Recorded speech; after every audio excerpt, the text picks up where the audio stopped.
Hey, how you doing? Scott here from scottsbasslessons.com. If you haven't been to the website yet, check it out straight after this lesson, because there is literally hours and hours and hours of free lessons just like this one for you. And if you subscribe as well to my newsletter, you will also be sent free exclusive lessons that aren't on YouTube, so make sure you do that as well. Today I'm going to be talking about improvising over 2-5-1s and a really cool technique that you can use that will instantly make you sound like you've got great phrasing. And all you're doing is shifting shapes or shifting arpeggios. It's a substitution. It's going to make you sound like you're playing out a bit, so that's pretty cool. If you're not sure what playing out is, playing in is playing within a chord, okay? And playing out is kind of moving out of that chord, so you get some dissonance, and then you move back into it as well. So that's all that playing out is. It's a jazz term, so we're going to be doing a little bit of that as well. And the main thing about this is the phrasing. Now, phrasing is super difficult to start with if you haven't done it before, or phrasing well is difficult anyway. You'll tend to, I call it the quaver machine gun. You know, people just running up and down scales and it not telling a story and not being cohesive. You know, everything they're playing or everything they should be playing should be tying together. So, for instance, if I played a phrase like, the next phrase could be, you see, the phrase is joined together. The solo makes sense. Hopefully, like I'm making sense right now. My sentences are tied together. They relate to each other. And a lot of the time when people are trying to solo, especially over changing chords, if you've got like a 2-5-1 or something like that, you almost get freaked out by the chords changing so much that you can't really think about your phrasing. You know, you're too busy thinking, oh, that chord, oh, that chord, oh, that chord. You know, they're just coming at you too fast. So this is why this little trick I'm going to show you is going to alleviate a little bit of that for you. Now, the 2-5-1 that we'll be talking about is D minor to G7 to C major 7. And that's a 2-5-1 in the key of C major. Now, if you don't know what a 2-5-1 is, if that makes no sense to you at all, I'll just explain it now. The C major scale, okay, sounds like that, and it's got 1, 2, 3, 4, 5, 6, 7 notes, and then it goes to the octave. So I've got hair in my mouth, probably dog hair or something like that. Yeah, so it's got 7 notes and an octave. So every one of those notes has a chord attached to it, right? So the C, the root of that scale, okay, that's the 1 chord, the 2 chord, which is a D minor, the 2 chord, yeah, the 2nd note, that's where the 2 chord's built from, the 3rd note, that's where chord 3 is built from, 4th note, chord 4, 5th note, chord 5, 6th note, chord 6, you get it? So when I say a 2-5-1 in the key of C, think to yourself, okay, 2, so that's the 2nd note of C major, that's D, okay, and the 2nd chord in any key is always minor, so it's a D minor, and then we've got a 5 chord, so count up 5 notes, 1, 2, 3, 4, 5, that's a G. The 5 chord in any key is always a dominant 7 chord in any major key. So that's a G dominant 7 chord. And then we've got a 1 chord, the C major, okay? So we've got a 2-5-1. And this chord progression is so common. It's in, you know, it's in classical music, it's in Christian Aguilera tunes as well. It's in everything, you know, it's completely across the board. So it's really important that we understand how to play over it as well. Now, this little trick I'm going to show you is basically you're shifting an arpeggio. Okay, so, and if you heard me talking about chord tones before, you know what I'm talking about. I really like people when they start to solo to really, you know, hone in on those chord tones before you start, you know, getting into scales and stuff. Like, scales are cool, but the chord tones, they're the meat and potatoes of the sound. They're the main sound of that chord. So when you play the arpeggio, it's really easy for the listener who's listening to you solo think, oh yeah, it's playing over a minor chord, instead of kind of it being, you know, ambiguous kind of blah, blah, blah, blah, which what we don't want that. So over the 2 chord, we're just going to play D minor chord tones, which will be, okay, D minor arpeggio, D, F, A, C, and D. And remember, these are all over the neck. I always talk about this. Make sure you learn your arpeggios in at least 3 different fingerings. There is tutorials about this on scottsbasslessons.com, so if you want to check that out, go for it after this lesson. But yeah, I talk about how you should learn them from your 1st finger, your 4th finger, your 2nd finger. And this means that when I think, for instance, D minor, I'm not just thinking, I'm thinking.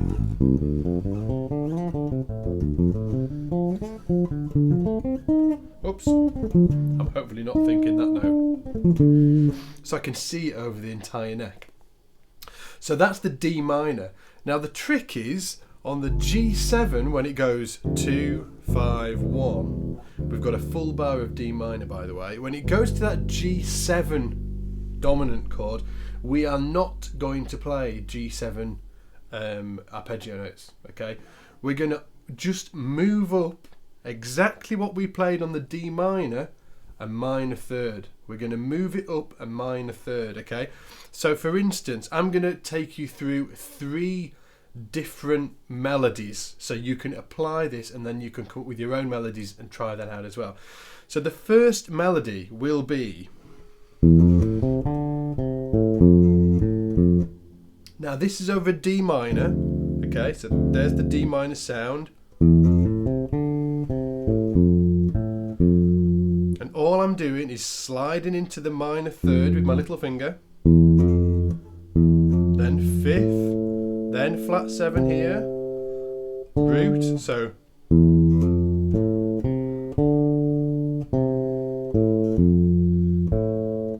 and again,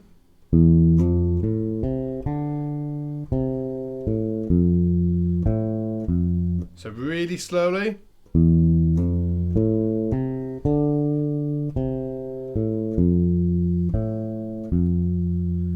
Now for the G7, now it goes to the G7 dominant chord.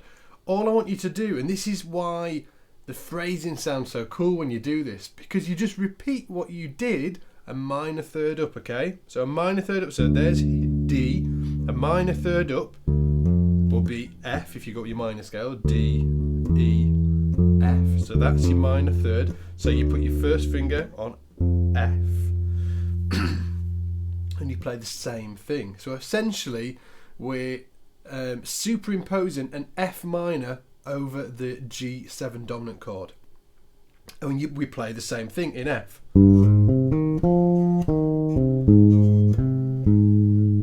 Yeah, so the first one,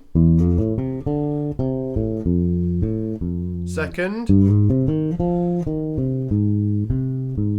and then we resolve to the C major. And the 5th's right there.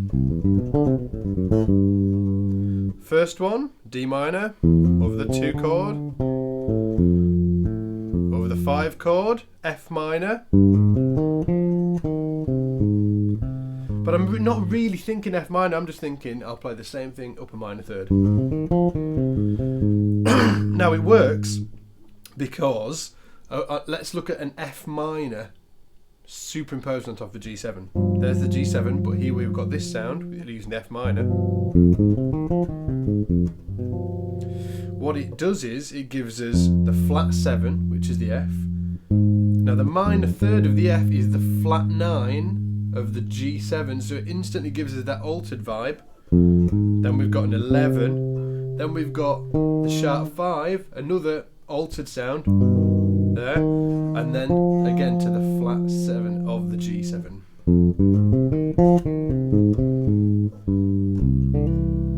So the first melody that we'll play is of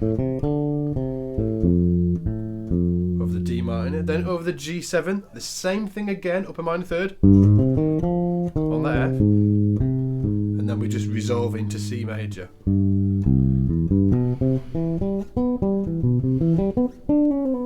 And that's C major there.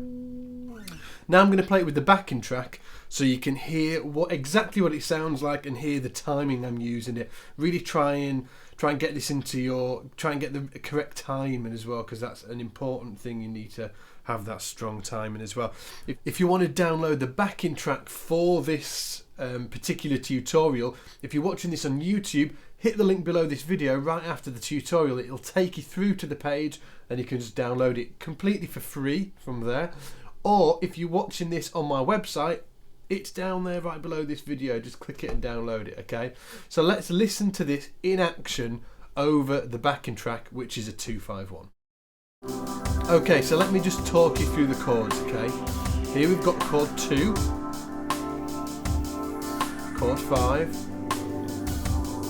and chord 1 for 2 bars, chord 1. And once more, chord 2,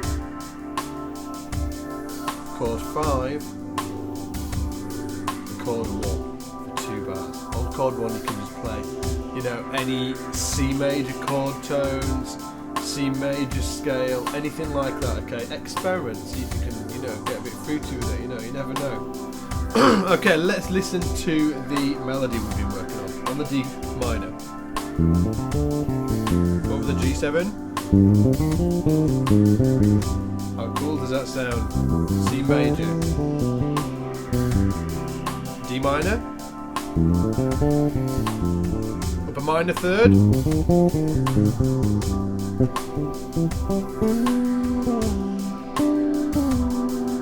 once more,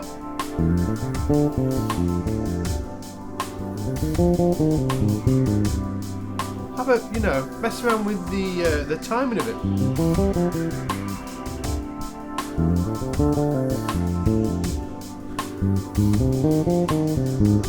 Same notes, just changing the timing.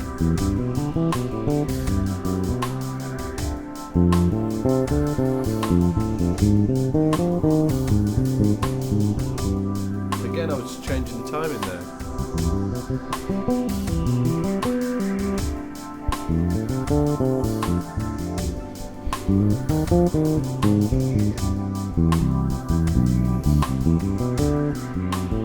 Now let's look at a different melody, and we're going to get a little bit more complex this one, and then with the next one we'll get even more complex.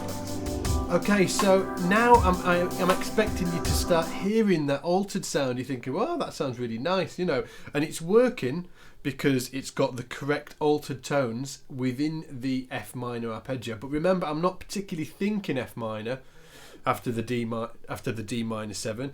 I'm just thinking, oh, I'll play exactly what I just played, a minor third up. So let's look even more into that. Let's add a few more. Let's play something a little bit more complex, and then we'll just again push it up a minor third. Maybe let's play oh,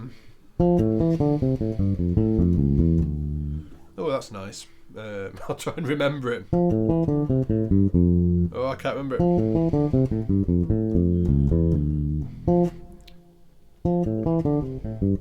Let's choose something that I'm going to remember.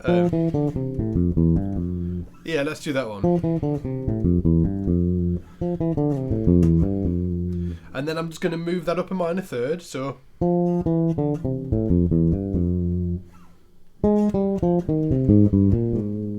And then resolve to the C major. Again.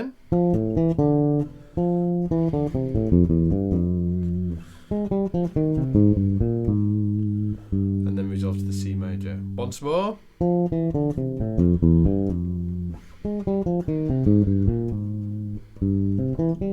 So let's look at what I'm playing there. Okay, over the D minor, I'm just going, so going down the D minus. Well, I am using the D minor scale there, but you could think of it as the arpeggio as well, just with the ninth adding in. Here's the, I'm going minor third, 9, root, 7, so slowly,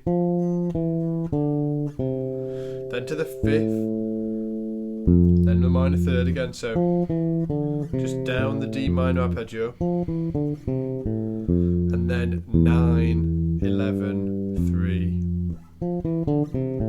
9, 11, 3, E, G, F.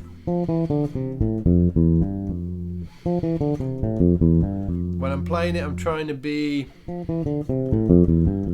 musical. I'm not barking the notes. I'm trying to what's the word? You know, there's dynamics in my right hand there. Always remember to use these dynamics when you're playing. Don't, you know, you don't talk like that. Always try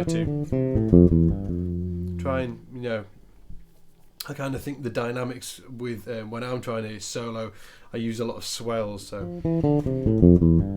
I might start quiet and then get louder and then quieter off.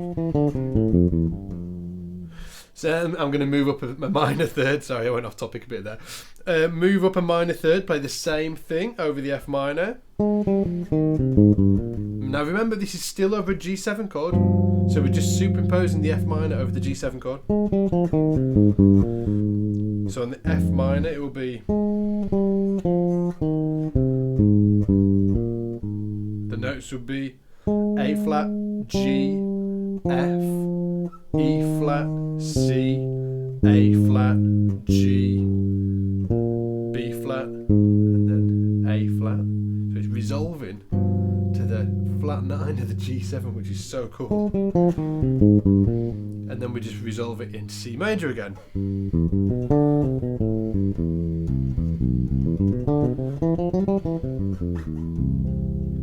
So let's listen to that over the backing track. Just one more thing. It goes. Just want to do it once more before we go.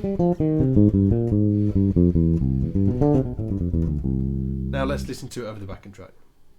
So here we go again. Just listen to the chords. 2, 5, 1. And we will be playing D minor, then up a minor third to F minor, but I'm just thinking up a minor third, and then just resolving to C major. Okay? Now let's try it. Try to remember the line.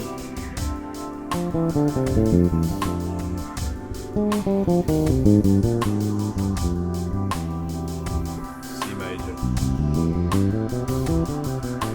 D minor. F minor.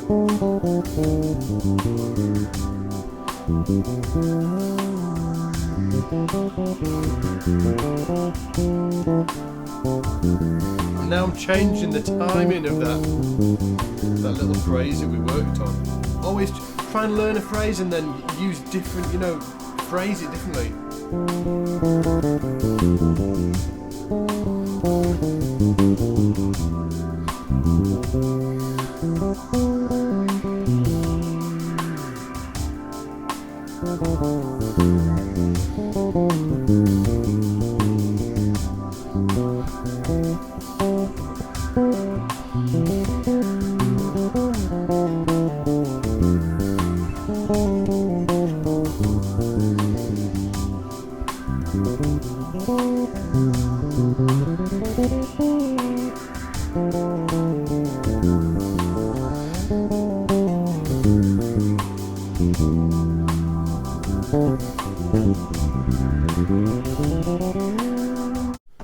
So now let's look at the third and final melody we'll be looking at today.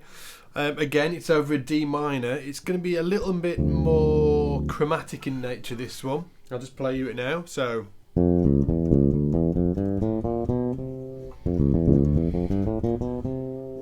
So we're actually over the D minor here. We're using a D flat or a C sharp, which isn't actually in the D minor chord, but I'm kind of using it just as a little chromatic note. You can do that. I couldn't probably resolve on it. Or maybe you could. You know, I have to give it a go.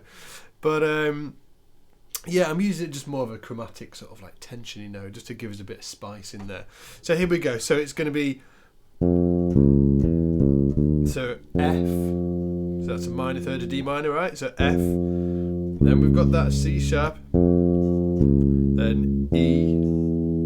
Then the C sharp again. And then resolves to the D. So. And in can't speak. In relation to chordal tones, that would be minor third, major 7 there, major 7, 9, major 7, root. So to the D. And then we're just going to go up the D minor scale to the 5th, and then we're just going to do a chromatic run all the way to the flat 7. So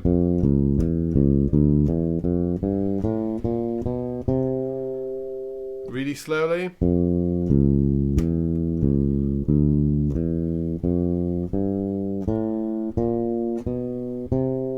So at the top bit it's just A, B flat, B, C. And then over the G7, again we just move this same, we just move it up a minor third, the D minor. So D minor up a minor third will be F minor, we know that by now. And then we play the same melody that we've just played over the D minor, over the F minor. Okay? So that's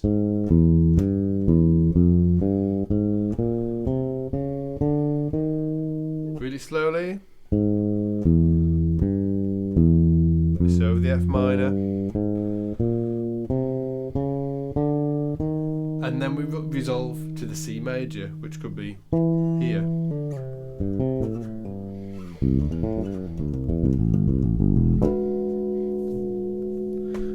Let's try that over the backing track. So let's listen to the chords once more. It's chord 2 for 1 bar, chord 5 for 1 bar, and then chord 1 for 2 bars. Now let's play the melody.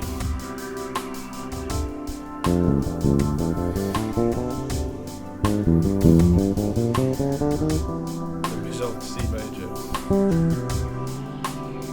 And again.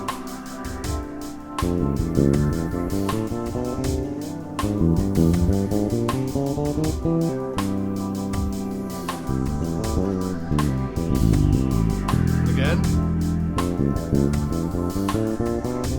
Now I'm start messing with the rhythm.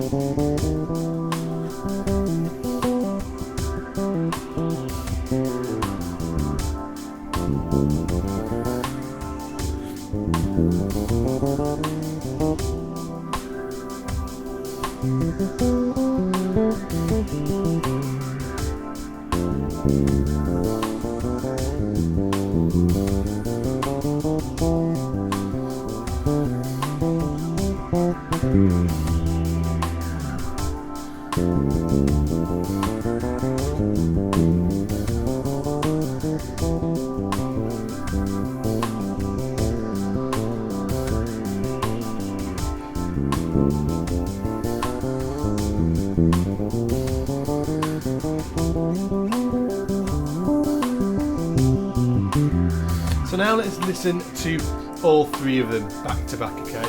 If I can remember them. Okay, here we go. So the first one, I think.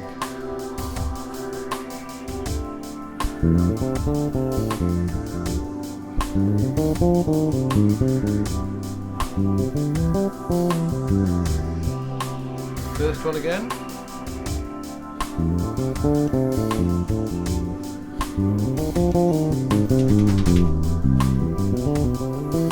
My dog there. Second one.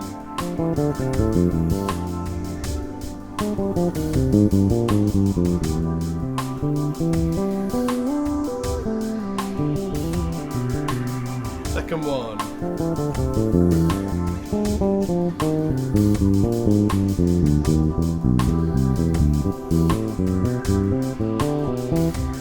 Third one.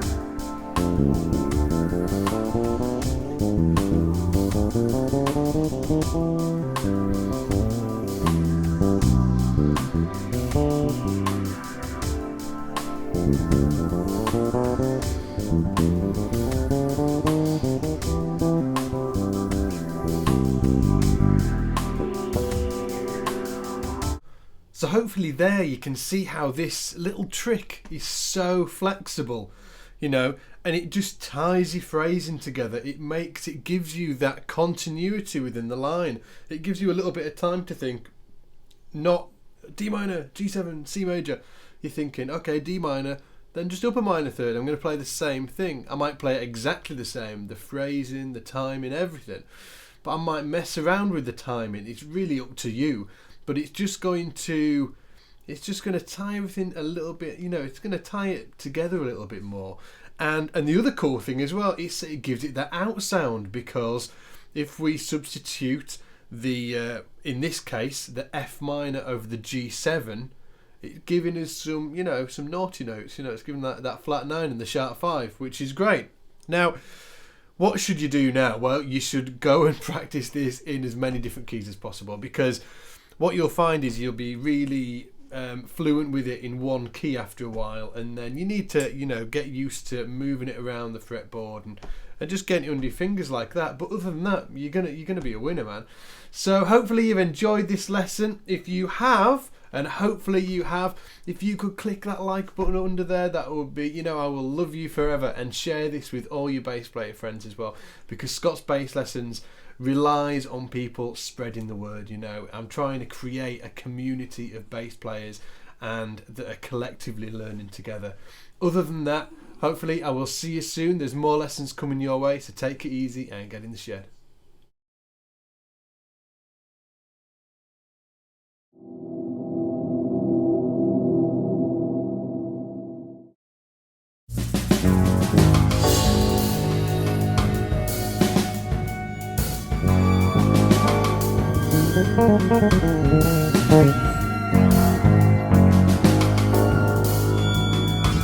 Thank you.